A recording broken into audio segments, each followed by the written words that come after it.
quit. Good time for it. And not really, but I mean, Jesus.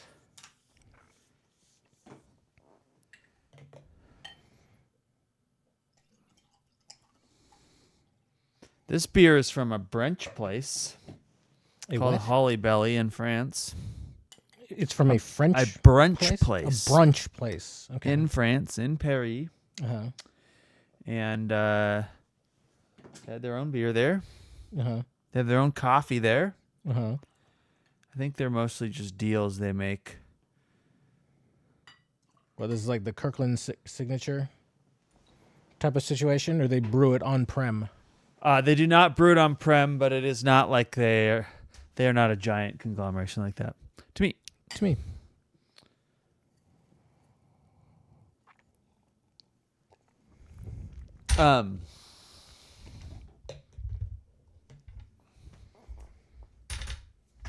I've been in France. You've been here.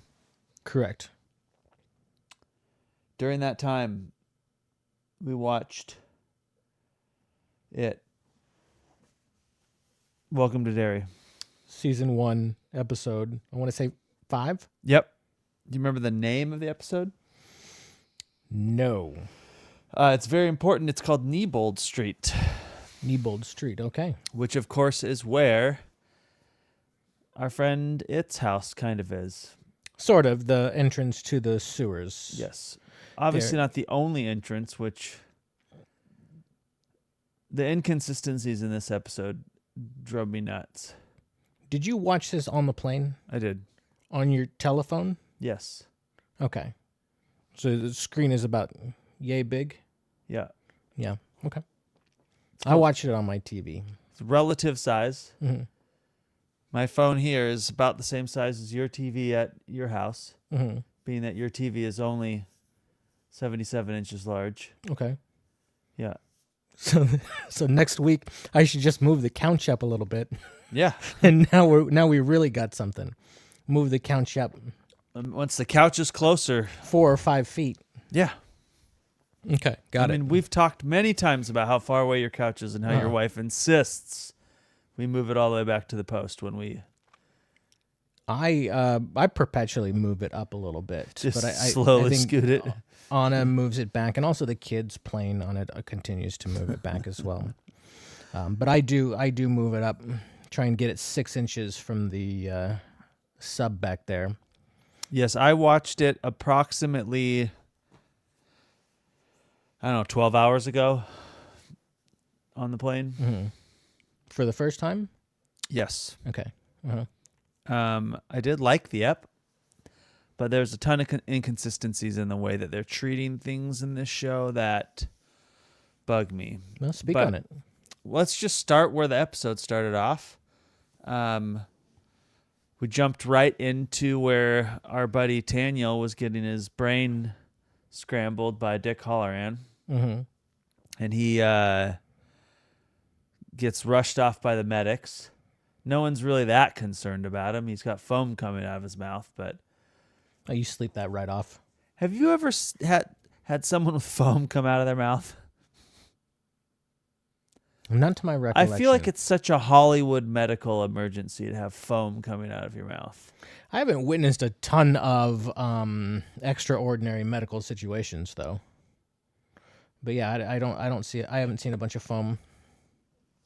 Anyways, I feel like that's Hollywood's short code for their brain has been overdriven. Yeah. But, I mean, he's done this before. They know kind of what to expect. They know the recovery time, so that didn't bother me. So he's got his secrets. The General Shaw, played by your favorite actor, is now explaining to our hero of this journey, our fearless man, Leroy Hanlon, that Dick Halloran has just gone in his brain and found all of his secrets. Yeah, and he's a little upset that he moved his family out here to this dangerous area and decides to move them to the Army base as a result. Yes, this is kind of later when the general kind of explains to him the history of it, and that like it feeds on this thing, and that there's this that the town of Derry is essentially inside of this circle that is a cage that keeps him captured, and of course the base is off that piece, and so they're safe on the base, so to speak. I kind of did enjoy him explaining to what's the name of the Native American woman who's Rose. Shaw talking to Rose about the plan and saying the plan is, well, we know he's in this cage. We're just going to make the cage smaller. We're just going to make the cage smaller. So that we can pick up the cage and move it. I thought that was a hilarious army description of, they intend to capture it. Well, this is the piece that I actually like about this episode a lot, is there's that scene later on where the tribe that is responsible, that considers themselves responsible for keeping this creature under wraps the most, has a very I wouldn't call it absurd, has a very Derry-like meeting where they're just discussing the last time there was a cycle, and how many people were lost at the last cycle, and like how many people they have been lost so far in this cycle, and when they think the cycle will end, and then they'll be able to go back to peace again for 28 years. And it kind of makes me, it's interesting because the trope is normally like Native Americans are the caretakers of the land. We've been doing this thing for thousands of years. White people show up, we do something stupid, don't listen to them, and we all die, which does play into this. But at the same time, I am a little furious that they've been standing by for hundreds of years. Like, we figured it out. We made a cage. We sacrifice some children to it every year, and it's okay. And while I understand that, the colonizers came and decided to build a city here, but I don't think that exonerates it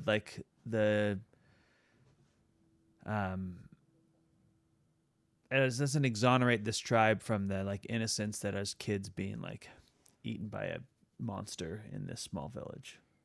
You're blaming the Native Americans. No. What should they have done? God.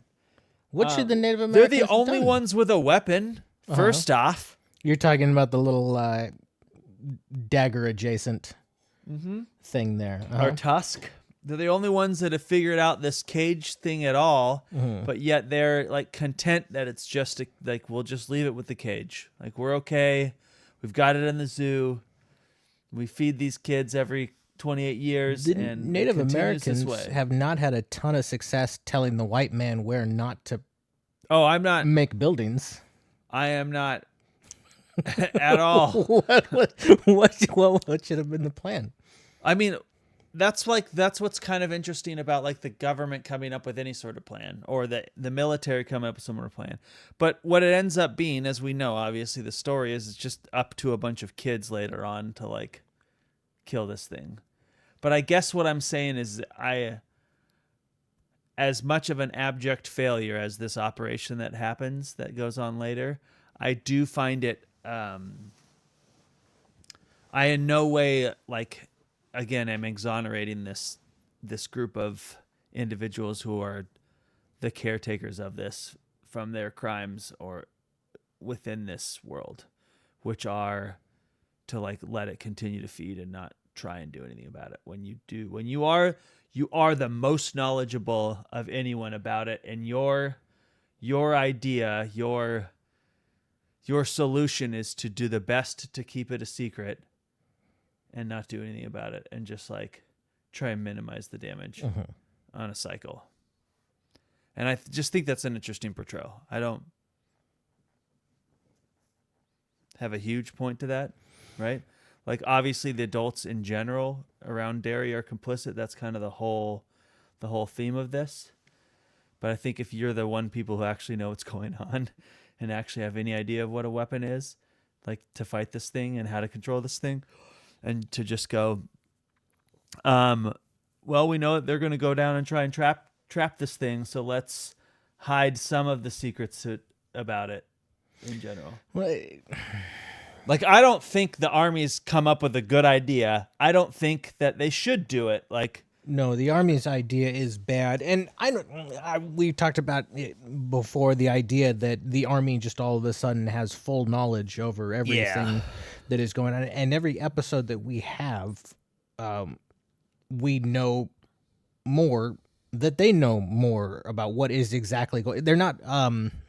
It'd be a little bit more interesting if they were working under some sort of false pretenses, if they thought they had it correct, but we knew that they were missing some element of it. Well, but every time they reveal something, they know exactly what we know as people who have read the book and watched the series from all of the different points of view.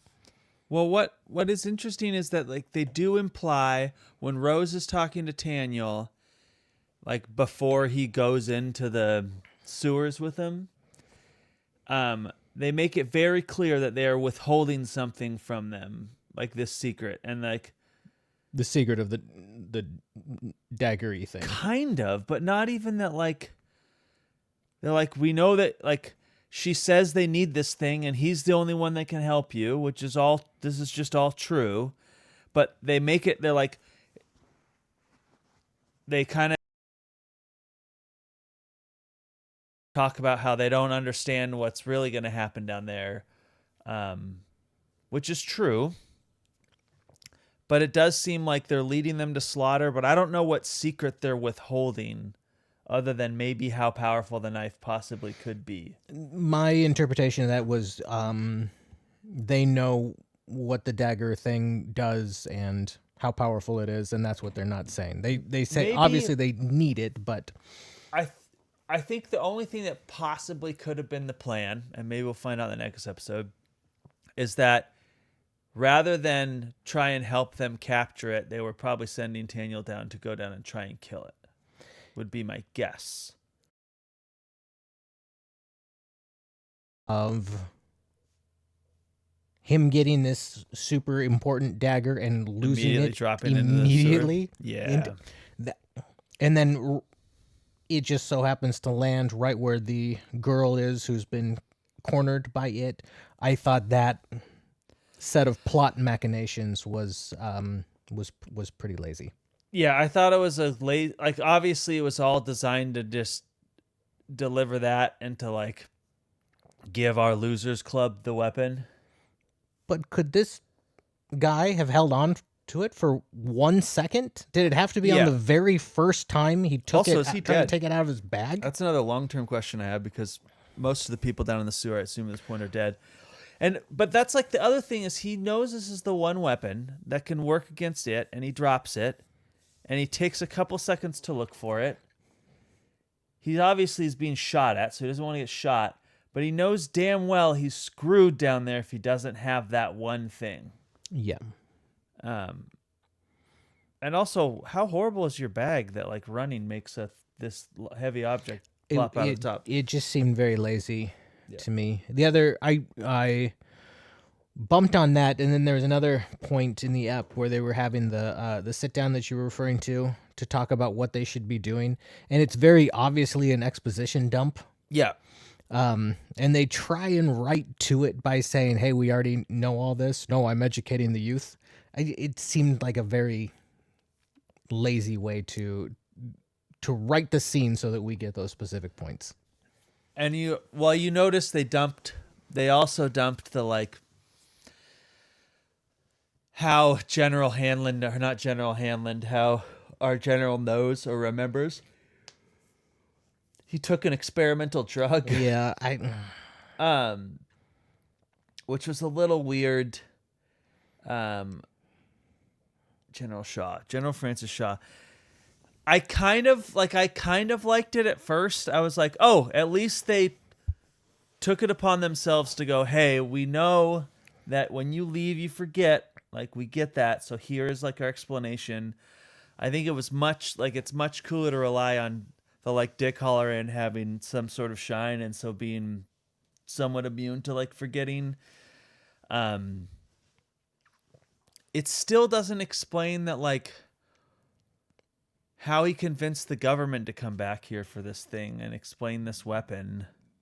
No, and they know that it's a problem because of the lore of Derry. You forget when you leave, and the adults don't remember even when they stay. It's really a child-focused type Yeah. of event. So they know that it's an issue, and they know they need to write around it. But it just seems like they made the laziest choices to explain it away.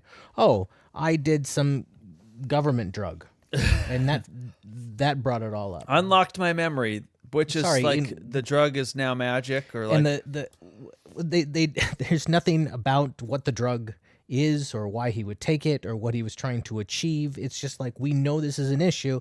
How about he just took a drug? It had real, like, I woke up to my alarm and forgot to do my homework last night energy. which I think is similar to like him losing the weapon. Especially same because issue. Yes, they make such a big setup for what Daniel's going to do down there and like his role.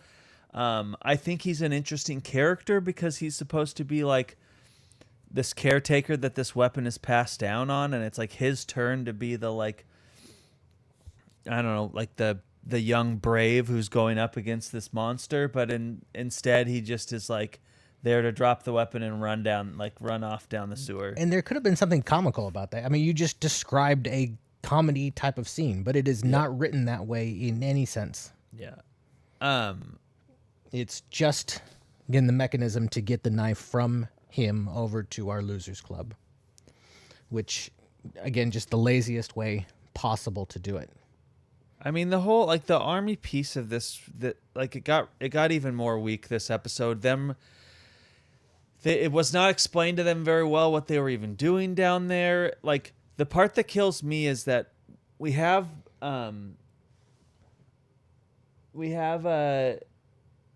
you know, what's his face's dad.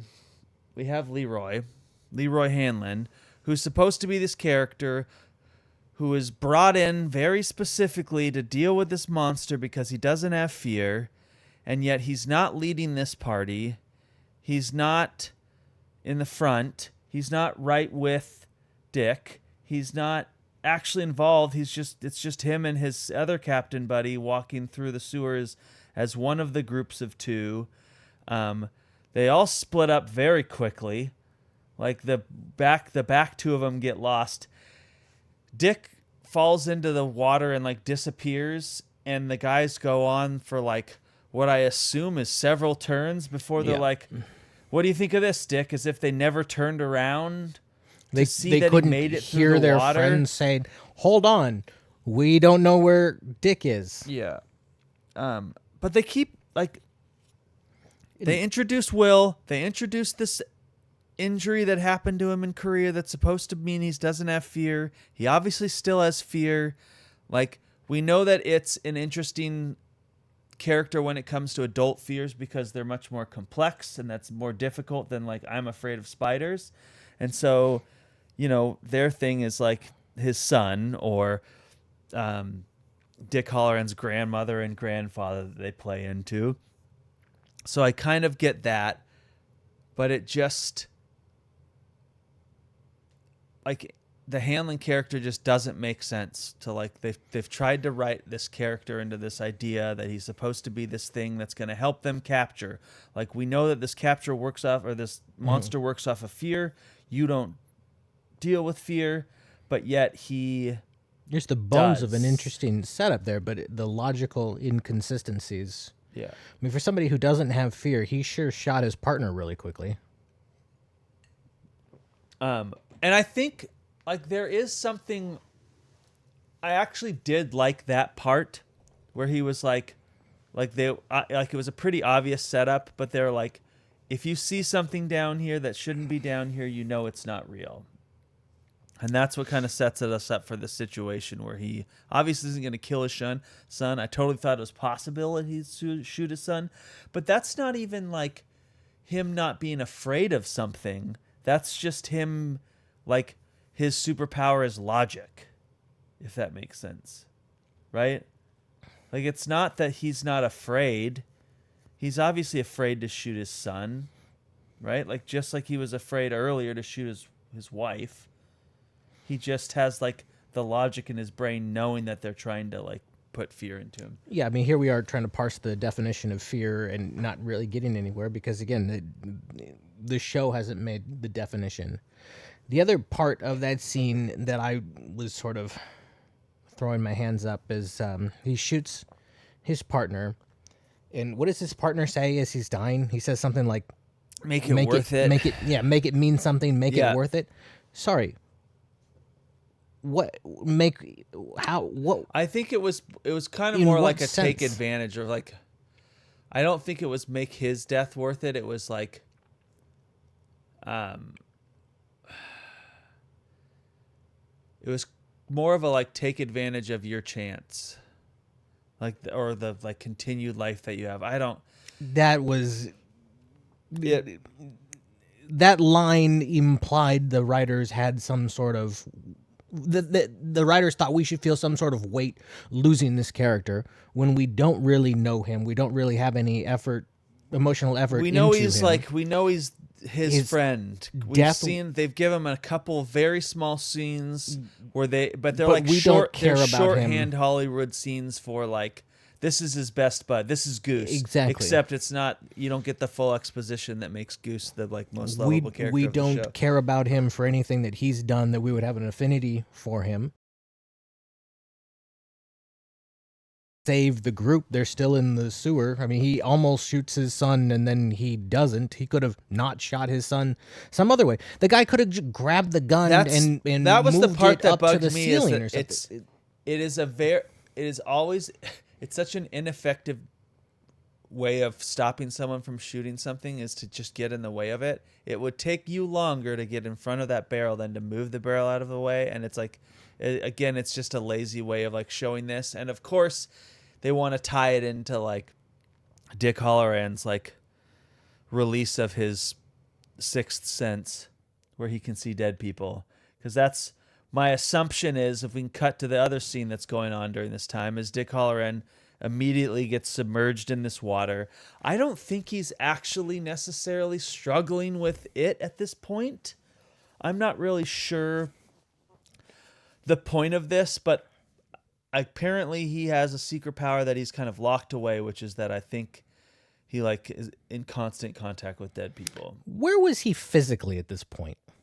And in the I assume actually in like the dimension that it exists in, where the deadlights exist, like a metaverse between like a pocket universe. They do that quite a bit whenever in it, the novel and the movie, whenever they like go into the deadlights, and there's like it's explained much more in the books obviously than the movie, but like you know he's thrown through this universe for a period of time where he actually runs into the turtle before he like pulls himself back into the like the regular universe. So that's my assumption is he's in this like pocket universe where the Dark Tower exists and the turtle and the. Did we see him get out, or did we leave him in this apartment? We do see him get out. Where does he we get don't out see to? him. We don't see him get out of the apartment, but we do see him at the end of the episode, which is like what they're showing is that he obviously is hiding something in this box.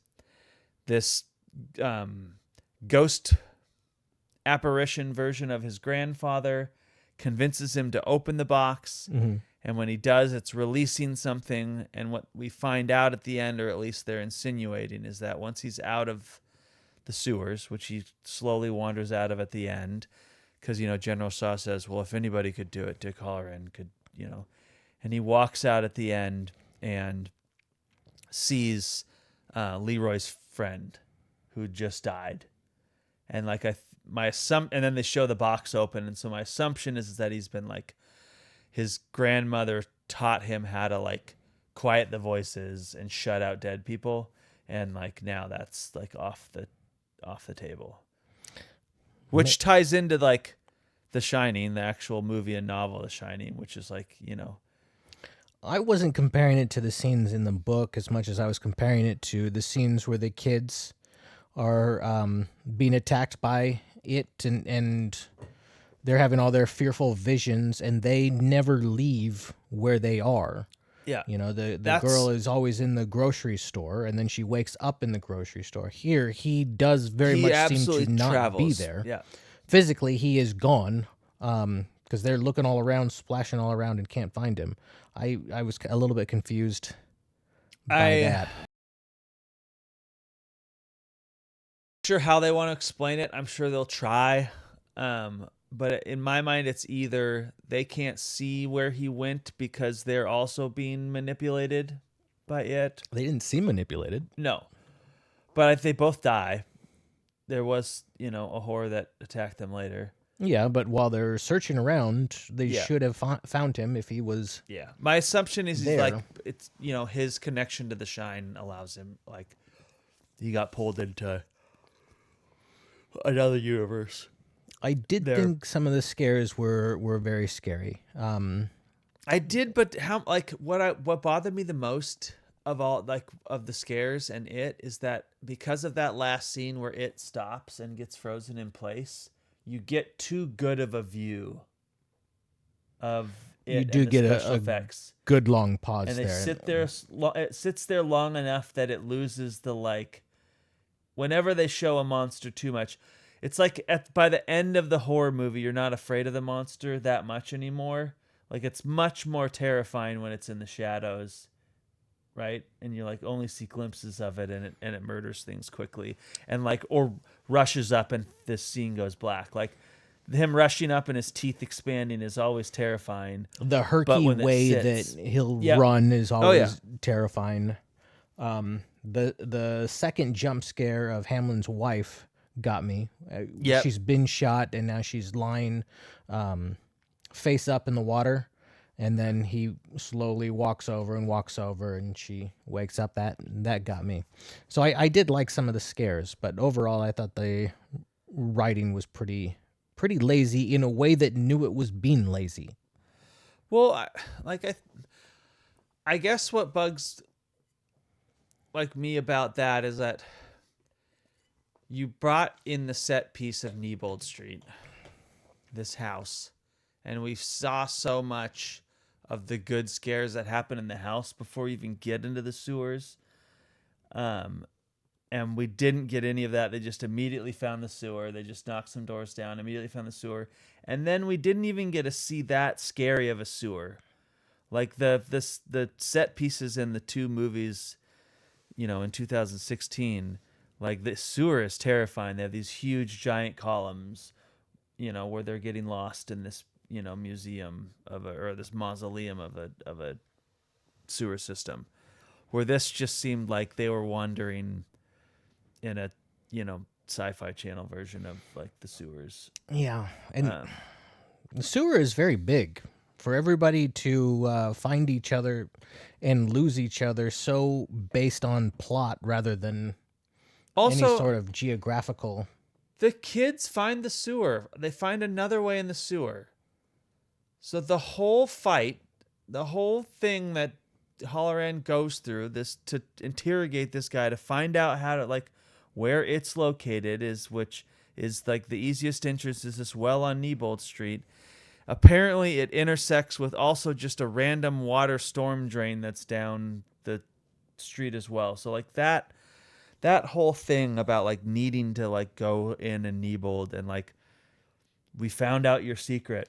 They're, some distance away from each other when they start, but yet they intersect with each other two separate times. Once in the group with Hamlin, and then once with the artifact and our lone person. Yeah. There's two distinct interactions in this giant sewer system that they came through from different entry points, and just magically here they are. Yeah. I wish they had, I don't know, gone in the same entrance, just different points in time or something. It's just very convenient that I they would would've smash liked together it. that way Yeah. in two different. I mean, obviously we know the sewers connect, but it just like, I don't know why Neibold was such a secret and that we had to tear it out of his brain when wasn't just like the sewers. The sewers is the answer. Like, we wouldn't even need to say Neibold. He could just say like, oh, he's in the sewers. We should have known. And like, one good place is like Neibold. Like, it just, that part like didn't check out. What I will say, my favorite part of the episode by far was bringing Maddie back. Because at first, Maddie Clemens, the first kid who disappears, when he shows up in the tent, they give you the like, there's going to be something scary, and then it's not scary, and then for a little bit, I was like, wait, he escaped and he's not dead. Like, this kind of cheapens what I thought was going on earlier. But then obviously we find out in the sewers later that he's just like an apparition being used by it. Yeah, and I liked that a lot. I did not see that coming. I enjoyed that as well. I was like, I like that.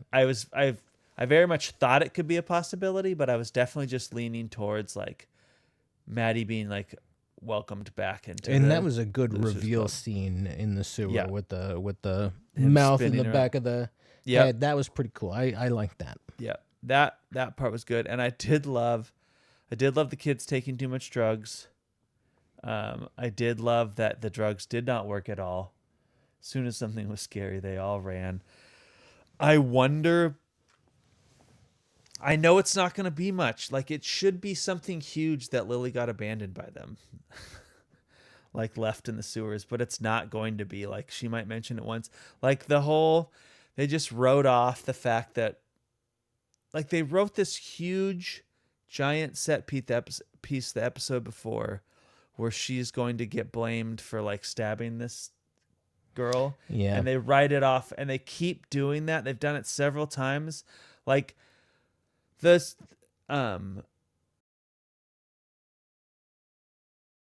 sent to the asylum, but instead it's just like, oh, she made a friend at the asylum, and things actually weren't that bad. Yeah, they do have a bit of a history on this show of undercutting their own stakes. Well, it's like they end an episode with like, oh shit, and then it's just like business as normal. Yeah. Speaking on those last points, Hank Grogan escapes. It sounds like it was involved with attacking the bus as it was on its way to Shawshank from Derry. I think he's the only survivor. And then he meets up with Ingrid Kirsch, who is the nurse that Lily is confiding in. And I couldn't tell, was her husband the butcher? Oh, that sounds right. It didn't, but it low looked like confidence. the butcher, but the butcher seemed more put together than her drunk husband, who was like obviously just an abusive piece of garbage. But interesting theories that are running around is that Kirsch is the last name of the old lady in the novel and the movie. So the old lady who, redhead's name that I can't remember this second, in the movies, the female character. Yeah, the redhead. Why can't I remember her name? She was in that one film. Not the with actress stuff. I literally just finished the book again, and I can't think. I'm very exhausted from trying to find home. Anyways, everyone's pretty sure that she's that old lady. Okay. And Ingrid is a baddie bad in all this, which I think kind of checks out. She has a little bit of that look to her. So she would be the daughter of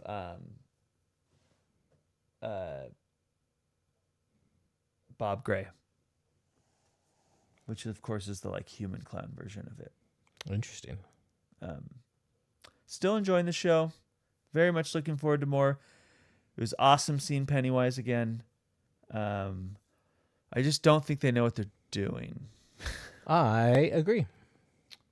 Cool. Well, onwards and upwards Stay gold. and around. Stay gold, Pony Boy. Cheers with an empty glass.